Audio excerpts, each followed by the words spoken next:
Gallium nitride is a remarkable material. Dr. Umesh Mishra, a UC Santa Barbara professor and pioneer in GaN transistors and LEDs, said at a retrospective of the WBGS RF program, what that is we'll talk about later, he said, "Gallium nitride actually is kind of God's gift to mankind. It just kept cooperating, and you're like, why is this material working?" End quote. GaN's physical problems are legendary. Despite those problems, this grumpy material has changed the worlds of light, radio, and power. That's kind of interesting. In today's video, gallium nitride's journey from a technical flop to a bringer of light to the gates of power. The element gallium was discovered in 1875 by a French chemist named François Lecoq de Boisbaudran. I am 100% certain that I failed to correctly pronounce his name. I beg his forgiveness. The son of a wealthy wine merchant, the Frenchman taught himself science from books and built a chemical laboratory in the second floor of his house, as we would all do if we got the time and money. There, he extracted gallium out of a mineral ore sample and identified it as a new element, naming it after France. In 1932, scientists reacted pure gallium with ammonia gas at temperatures of 1,000 degrees Celsius. The result was our handsome protagonist, gallium nitride, a hard, chemically stable material. Gallium nitride has a direct band gap 2 to 3 times wider than that of silicons, a high electric breakdown field, and an electron mobility that favorably compares to that of silicon and silicon carbide. Such a combination is pretty rare. In terms of downsides, the material is just average in thermal conductivity, but the key negative trait, one that has defined it for decades, is its manufacturability. We can't make big, pure boules of this stuff like we can with silicon. Sad. GaN's breakthrough moment was the blue LED, and the dramatic true story has been told several times before, including by some very large channels. If you feel me covering this a bit too lightly, I recommend going to those videos for additional detail. In the 1960s, the iconic American electronics company RCA started playing with various compound semiconductors. Then Chairman David Sarnoff wanted to produce an LED that can replace picture tubes in televisions. Using gallium arsenic and gallium phosphide, RCA scientists produced red and green LEDs. They needed blue to complete the picture, RGB. Sometime in 1968 or 1969, an RCA R&D scientist named Herbert Maruska received a suggestion from his boss James Tietjen about gallium nitride. GaN's bandgap energy corresponds to UV light, making it a compelling candidate for a blue LED. But first, they had to grow it. Armed with RCA's rich budget, the team pioneered an exotic method called hydride vapor phase epitaxy. HVPE works by first running hydrochloric acid gas over liquid gallium, then mixing it with ammonia inside a high-temperature chamber. The GaN layer is grown on top of a sapphire substrate wafer. Yes, the precious gem. The resulting GaN has many defects, but it was still a big step forward. After RCA published their results, other companies like Philips adopted the technique. The RCA team then encountered a second obstacle. The LED we know and love needs something called a junction, which refers to a border between two materials. In this case, the required junction is between one material doped to have a plurality of electrons, N-type, and another doped to have a plurality of electron holes, p-type. Such a junction between p and n types is called a p-n junction, and normally the two sides don't much interact. But a voltage run through that p-n junction can force its electrons and electron holes to meet and recombine, and in doing so, create light. But nobody knew how to make p-type GaN. They knew you had to dope it with another element. They used boron to make p-type silicon. But what? Lacking one, they tried an alternative arrangement called a metal insulator semiconductor. This is a sandwich of zinc-doped GaN and indium surrounding N-type GaN. With zinc-doped GaN, this structure produced a green LED. Changing the zinc to magnesium produced a nice blue. The MIS is a remarkable achievement, and they even patented it. But in terms of commercialization, it was a dead end. The efficiency was too low, and it will not scale to a laser. They needed a PN junction. And if they had the time, RCA might have gotten there. But misfortune intervened. Their R&D lab fell into chaos after David Sarnoff's death in 1971, and the company turned a big financial loss with its computer development efforts. Tietjen and others were forced to cancel the project.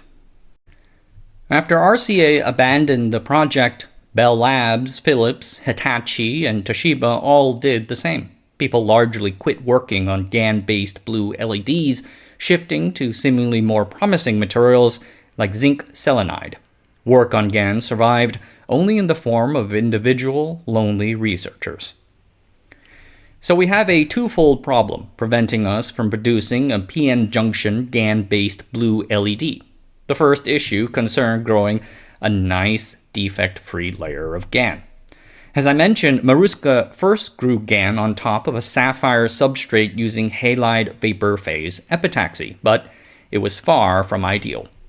There is a mismatch between GaN and sapphire's crystal structures. If you try to grow your GaN layer on top of bare sapphire, this lattice mismatch can cause little islands to form, then leading to crystal clusters that kind of look like mold. In the 1960s, scientists growing gallium arsenide had the idea of buffer layers, a layer grown on top of the original substrate to absorb those lattice mismatches and provide an even foundation for additional crystal layers. This is the idea that Hiroshi Amano applied to GaN. Using a new tool that did not exist in the 1960s called metal organic chemical vapor deposition, he deposited first on top of the sapphire an aluminum nitride buffer layer at a relatively quote-unquote low temperature of 600 degrees Celsius. The result was a smooth layer of GaN. The second major issue was the P-type GaN. As it turned out, the RCA team in the 1970s had been on the right track. Magnesium was indeed the right dopant, it just needed more work to be activated. The ammonia used in Maruska's HVPE method had significant amounts of water impurities. This led to hydrogen atoms interacting with the magnesium, creating traps that prevented them from electrically activating. Amano and colleague Isamu Akasaki addressed this in 1989 by running a low-energy electron beam over the magnesium-doped GaN, creating a weak P-type GaN.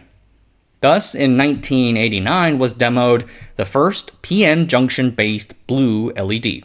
It was reported as being not very bright. I guess we have something in common, as most of its emission was in the UV spectrum. After this first breakthrough, Shuji Nakamura of Nichia Chemical Industries in the late 1990s changed the E-beam annealing method to a more uniform thermal annealing one to produce a better performing P-type layer and a brighter blue. Over the next few years, they tuned the GaN material by alloying it with indium nitride to eventually produce a practical high-brightness blue LED, the Candela-class double heterostructure blue LED. This is the one used today all over. Once you have a blue LED, you can use that to produce a blue laser. Such lasers can be used in disc readers, projectors, and some forms of interferometry. The real boom was the white LED. To achieve it, they put the blue LED inside a semi-transparent chamber cover-coated with a special phosphor made from yttrium aluminium garnet, or YAG, doped with cerium. When the blue LED inside lights up, some of its blue light passes through to the outside. The rest is absorbed by the YAG phosphor, which then emits a greenish yellow light. Voila, it mixes together to make white light. Amano, Akasaki and Nakamura won the 2014 Nobel for their efforts. They deserve all the praise. Usually it looks easy with hindsight, but with this one, even hindsight shows this took some serious belief and technical skill. Yet we should also acknowledge all the ideas, techniques, and new tools that helped them make their breakthrough. In a 1995 profile about Nietzsche and his forthcoming blue toy, Wired magazine dubbed the blue laser the, quote, holy grail, the closest the semiconductor biz has to pure sex, end quote. Might be the first time I have ever said those words on this channel. The article then teases a future where the far more efficient, virtually unbreakable, and long-lasting white LED replaces the old tungsten filament lamp. HP's George Crawford is quoted as saying, quote, there's no reason you can't replace tungsten lamps in a wide variety of applications with LEDs. They will replace a lot of the lighting market. I don't know how long it'll take, but I think it will happen, end quote. Article author Bob Johnstone says in the next sentence that this view sounds extreme, which is a bit amusing to read today because that is indeed what happened. The first blue LEDs cost about $15 per unit at release, but new competition from the American firm Cree and their GaN on silicon carbide chips helped reduce those prices. Companies in Japan, Taiwan, and the United States rapidly entered the white LED market. The first white LEDs, produced by Nichia and other Japanese companies, put out a bluish light that was cool and maybe a bit clinical, suitable for flashlights, car headlights, and sign illumination. But for general home lighting, consumers wanted a light that was a bit warmer. Such an LED would not arrive until 2002, gradually opening up the massive home lighting market as their brightness and cost structures improved. Another market that emerged were mobile devices. Phones use LEDs as backlights for their displays, keypad light sources, and lighting for cameras. In 2005, mobile contributed 52% of the white LED market. Today, white LEDs hold 80 to 85% of the general lighting market, saving the world immense amounts of electricity. The LED boom massively grew the ecosystem of gallium nitride fabrication and research, and in a way, helped pave the road to GaN's second revolution, radio frequency. RF chips help devices transmit and receive wireless signals. When transmitting, they upconvert the digital baseband signal by mixing it with a carrier frequency, and then boost the signal power so that it can reach the tower. When receiving a signal, the reverse happens. For a long time, RF transistors were niche items, in part because they handle signals in the gigahertz frequency range or higher, and in part because until the 1980s, the markets they served were in the shadows, defense items like radars, radios, etc. It would not be until the rise of satellite television in the 1980s that any substantial civilian markets existed in RF. Since then, we of course saw the emergence and rise of mobile phones, which massively upscaled the RF chip industry. The blue LED needed a P-type GaN, which wasn't achieved for many years, and luckily, this wasn't necessary for RF. In the late 1970s, Bell Labs, following a trail of work on semiconductor superlattices started by Leo Esaki and Raphael Zhu at IBM, demonstrated a way to produce a thing called two-dimensional electron gas. 2D EGs are a state of matter where electrons can freely and very easily travel in 2 dimensions but are constrained in the third. You can imagine something like a sheet. Bell Labs then conceptualized the niche transistor structure now known as the High Electron Mobility Transistor, or HEMT. HEMTs are field effect transistors with a source, drain, and a gate made from a heterojunction, a junction between 2 different semiconductor materials. When exposed to a high enough voltage, the heterojunction forms a layer of 2D electron gas, and electrons can travel through it at high speeds, allowing the transistor to switch very fast.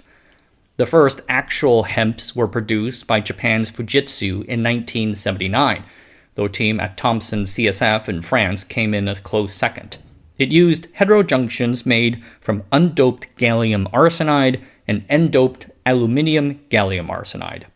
Then in the early 1990s, it was discovered that we can make hemps with N-type GaN and aluminium gallium nitride heterojunctions. This caught the attention of the U.S. defense industry. In the 1990s, the U.S. Navy sought new radars sensitive enough to track more distant targets and extend the ranges of their missiles.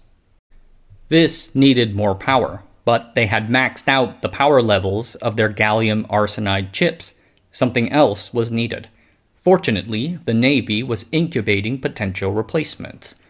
Throughout the early 1970s and 1980s, the Office of Naval Research had been underwriting fundamental research on several wide bandgap semiconductors, trying to find a suitable candidate. Much of this work was championed by a director there named Max Yoder. GaN emerged as one of the major contenders. After the ONR de-risked the space, they drafted the commercial vendors to take it home. In 2002, DARPA, the military's R&D arm, kicked off the Wide Bandgap Semiconductors for Radio Frequency Applications, WBGS-RF, program. At the time, early GaN chips were riddled with defects. Some likened it to mold, or Swiss cheese, which, to be precise, is mental cheese. The WGS-RF program sought to improve this, as well as the whole industrial ecosystem for RF GaN. It was theoretically possible, but seemingly impossible to achieve in practice. And remarkably, the ecosystem achieved it. The WBGS-RF program ran for a decade plus. Across 3 phases, they improved GaN epitaxial quality, built longer-lasting high-performance hemps, and produced monolithic microwave ICs with record performance. Considering the challenge and how they went all the way from materials to transistors to entire weapon systems, I dub it one of the most successful commercialization projects in DARPA's history. Certainly outranks the internet in my book. GaN is now a backbone defense technology. In the 2010s, Raytheon and other defense contractors began integrating GaN-based RF electronics to replace older gallium arsenide. This includes radars for tracking ballistic missiles or jamming systems. On the consumer side, GaN helped usher in the mobile phone revolution, with roles powering cellular infrastructure like base stations for millimeter wave.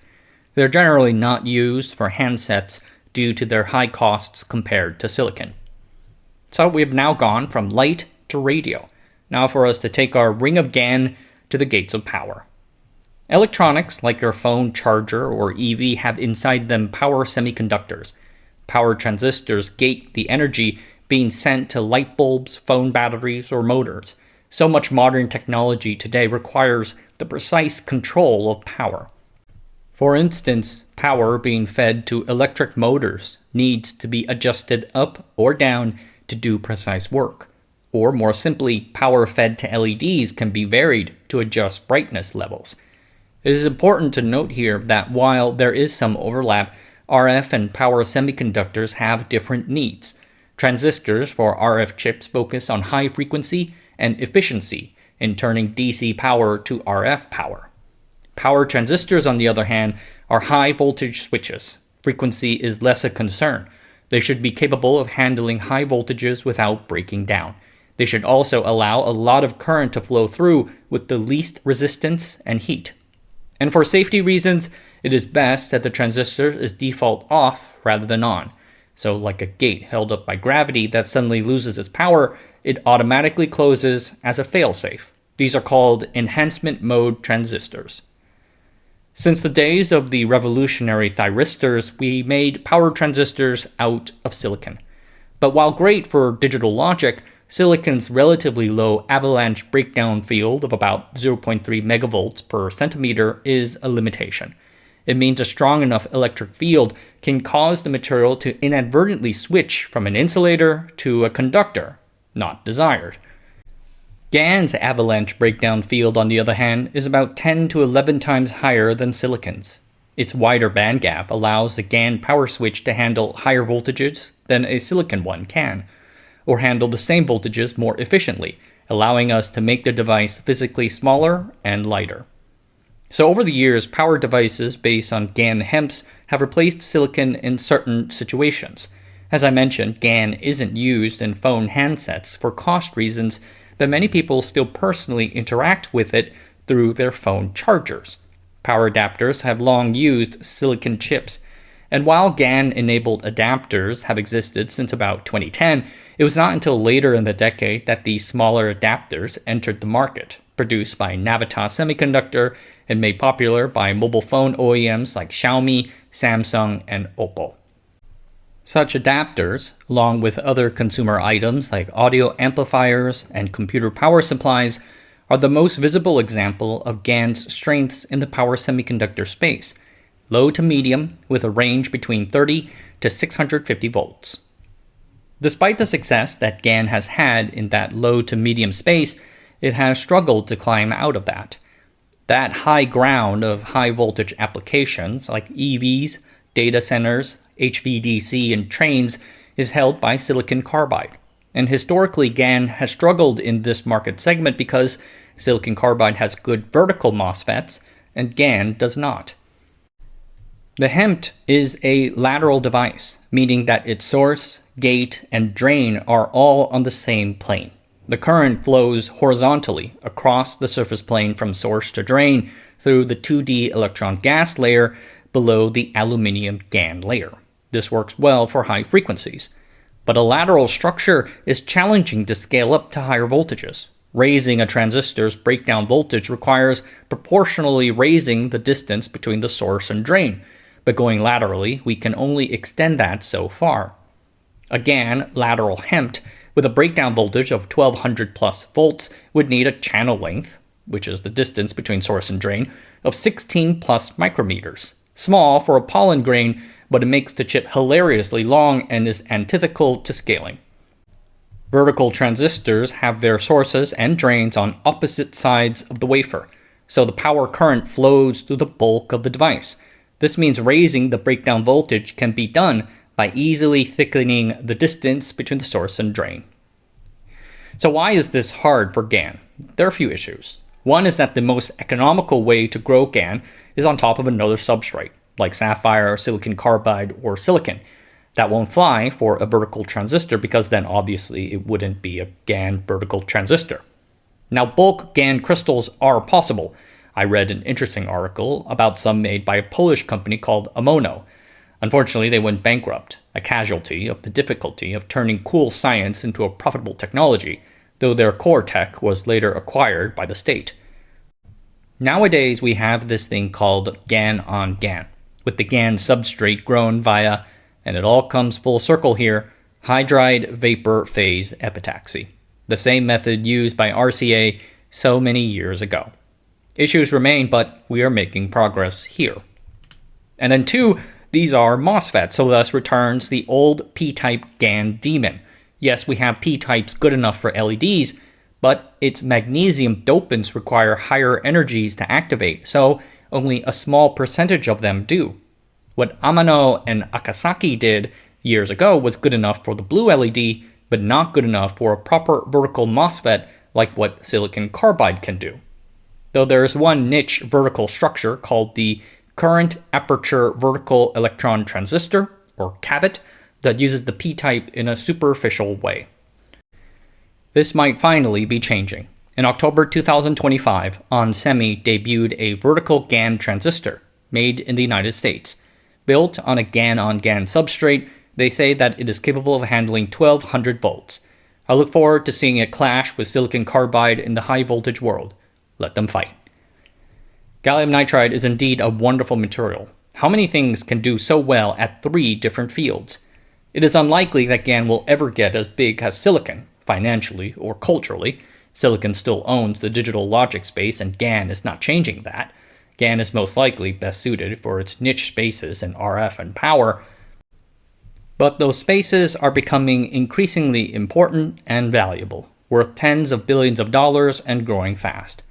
And they're also key to providing performance in this new AI-enabled high-tech world in things like robots, EVs, and renewables. For some reason, I cannot quite quit these wide bandgap materials, so I will continue to cover this topic more in the future. Alright everyone, that's it for tonight. Thanks for watching. Subscribe to the channel, sign up for the Patreon, and I'll see you guys next time.